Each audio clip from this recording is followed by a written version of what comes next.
Joining us now, Congressman Ohio Republican Jim Renacci, and he has served in the House of Representatives for Ohio's 16th Congressional District. He got elected in the GOP wave in 2010, November, been there since January 2011. He's a former Ohio entrepreneur, and he served for a time as mayor of the great city of Wadsworth, Ohio. Now, you know, Ohio, one of the big swing states. Trump is going to have to win that right now. Polls have him about tied with Hillary. Congressman Renacci, good to have you with us here on the John Fredericks Radio Network, sir. Good morning, John. Thank you for having me on the show this morning. Let's get to the convention. I know you're part of the planning for that, and luckily for me, I was elected national delegate, so I'm going to be there. But I'm not the delegation chairman of Virginia. Ken Cuccinelli beat me on Sunday 23-19, but I did put up a spirited battle. What's going to be different, Congressman, about this convention than other conventions? Well, I think this convention, it's great. Number one, it's going to show off the city of Cleveland, which was always good, in Northeast Ohio. But the other thing I think is important, it's going to show that the American people have voted for an individual. They want change. They want something to happen in Washington. I tell my constituents all the time in Northeast Ohio, I'm frustrated. I was a business guy for 28 years before coming to Washington, and Trump has said, we need to fix things. We need to change things. And I think that's the spirit of what this convention will be. It's about change, but change, proper change, and I'm looking forward to that process occurring. Hey, Congressman, are we going to have one of these crazy Clint Eastwood moments? Look, at this point in time, I know in Northeast Ohio they're trying to prepare for hopefully the Cavs to come back and win the finals. So that's the big issue, and because of that, I got to tell you, it's the Cavs. Finals will end up going much deeper into what people normally like to have when they're preparing for a convention. Normally, they like to have 6+ weeks. If the Cavs go all the way to 7 games, they only have 4 weeks. So a lot of the staging and changes at the queue where the nomination will occur are still on hold, which is very difficult in this situation for the GOP and the planning people. Okay, so Congressman Renacci, you're predicting the Cavs. I mean, this is big now. You're predicting the Cavs take the Warriors right to the 7th game in Oakland. Well, absolutely. We have to have the Cavs go all the way to at least the 6th game here in Cleveland and make it a good series. All right, well, we'll see how that plays out. At the end of the day, you just can't see how you're going to beat the Warriors, but certainly they're going to give them. So if it does go to 6 games, right, that narrows the planning window right down to a month. Absolutely. And again, in conventions like this, normally they have much more time to plan, much more time for the RNC and actually the Trump delegation to get in there and look at things. So it's going to be a very narrow window. Look, the Cavs has done everything went from basketball to Carrie Underwood in 48 hours, and they'll be prepared, and the queue will be available, and it's going to be a great show. It's going to be a great arena. We're with Congressman Jim Renacci, and he is a Republican representing Ohio's 16th district. Now, I assume Wadsworth, that's a suburb of Cleveland, right? Where is that? It's outside of Cleveland. My district actually rolls right up into Cuyahoga County. Cuyahoga County is, Cleveland, of course, is the heart of Cuyahoga County. I represent the western side of Cuyahoga County, the largest portion of Cuyahoga County represented by a Republican. Let's get to the nominee. So a lot of flack by Republicans on Trump right now for the way he's handled his Trump University court case as it relates to the judge in San Diego. On one hand, I can see what some of the critics are saying. But, Congressman, I got to tell you, on the other hand, just looking at this objectively, boy, this really looks like it's politically charged. I mean, here's a judge that basically changed defendants out on his own accord in order to find stronger witnesses for the plaintiffs that I don't think I've ever seen that done. Secondly, the judge releases these documents on Trump University and says the reason he released the documents was because Trump's the presumptive Republican nominee, says otherwise he wouldn't have done that. Then he tried to walk them back. So obviously the judge is politically charging this thing, but do you think Trump should just get off it and move on? What do you think, sir? Well, again, like anything else, this case will be decided in the courts, not in the press. The media has certainly picked certain facts that they want to present. But, the key to this is that over 10,000 students voluntarily filled out surveys, rating this as with high marks. I have seen the surveys. I have some of them. You had a full refund process for those who asked for their money back within 3 days of signing up. So this was a legitimate program. And there's always going to be people who don't like. Look, one thing I've learned, John, in politics and in business, by the way, 20% of the people right out of the gate aren't going to like what you're saying or doing, and that's usually the opposite party in the far left, in this case, that are going to do whatever they can to make you look bad. I think that in the end, Trump does need to let the case play out in the courts and continue the process of talking about what he's going to do in moving this country forward. Now, look, Congressman Renacci, there's no math that elects Trump president. And as you know, I've been a Donald Trump supporter from day one. But there's no math that elects him president without winning Ohio. How do you guys carry Ohio for Trump? Well, I think it's pretty simple. We have a country where 70% of the people don't like the direction we're going. I mean, I say that all the time. Recent polls, 70% of Americans believe our country is currently going in the wrong direction. Hillary Clinton has come out and said that she will continue the policies of Barack Obama.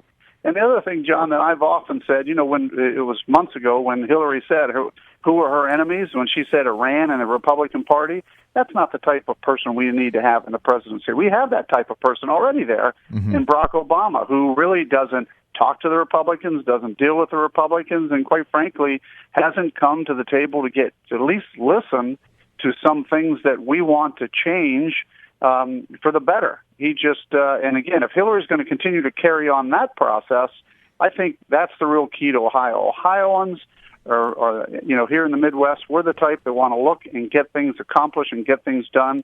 And we've already seen what's happened with the Barack Obama presidency.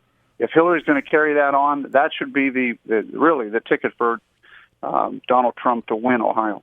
So, Congressman Renacci, how much of an impact in this campaign for winning Ohio will Governor Kasich have? Do you see him out there campaigning for Trump or just campaigning for other Republican candidates or what?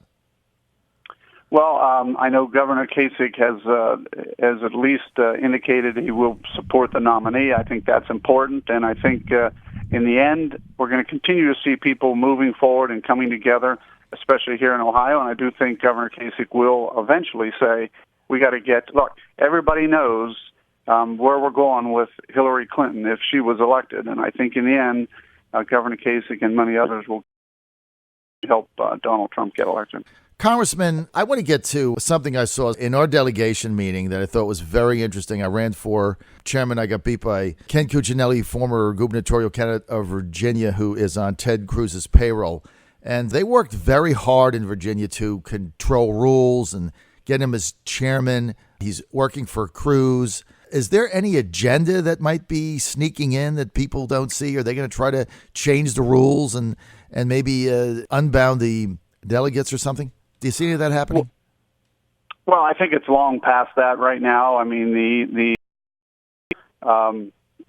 delegation, as we call it, we all need to come together. This is one of the problems with the Republican Party, as I've seen it. And again, I've only been really in the national politics for 5 years, but we have to come together behind an individual, not, well, we don't like this issue, we don't like that issue.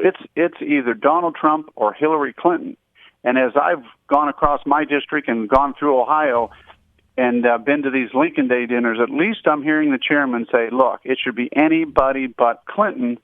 And I think that's the position I'm hoping that everybody comes together on. Otherwise, we'll just hurt ourselves in the end, and we'll end up with a Hillary Clinton presidency, which I know nobody wants, especially when I say polling shows 70% of Americans are not happy with the direction we're going. Well, we're in a total agreement there. I mean, this is a binary choice now. I mean, it's Trump or Clinton, pick one, and the stakes, as you know, sir, are really high. Jobs report comes out. We're having the most anemic period of economic growth that I can ever remember. It's under 1%. We add only a percentage of the jobs that were projected. Somehow, the unemployment rate drops. So you don't add as many jobs, but your unemployment rate drops, which simply means people have dropped out of looking for a job. I mean, there's no other math that makes this thing make any sense. Yet zero coverage from this in the mainstream media. Why?